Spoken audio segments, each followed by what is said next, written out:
This is a tutorial for a lovely one-armed handstand variation with the legs. Both of your legs are going to end up on one side of the pole, so you should feel quite confident in putting your weight in one arm. So I choose this nice little entry rather than just going like this. I think it's nice to start off with a little bit of an entrance. So I'm going to teach you how to do that. So I'm going to hook the inside leg just like this.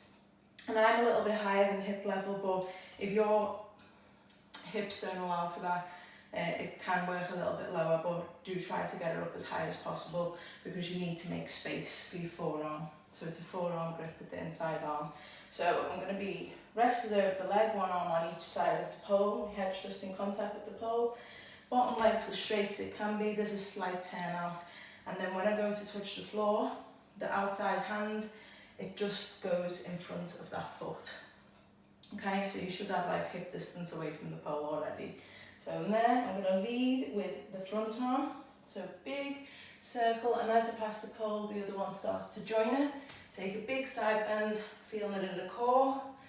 Hand down, so when your outside hand touches the floor, you really want to push your weight into it, and you keep going with the inside arm, and you take a forearm grip. So you come to the elbow joint, and then you hold with the hand.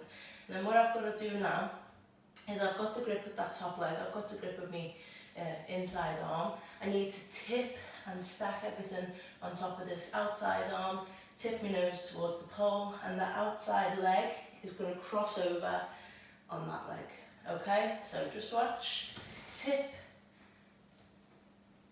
and over and back, and then you can just step out. So you can, there are other options to take it into, but I'm just teaching this handstand variation today. So just make sure that you really tip, you're pushing your weight into your bottom arm, you're squeezing the pole with the back of your knee, you've got your weight evenly distributed on the bottom hand, and then you can just go for it. So enjoy it.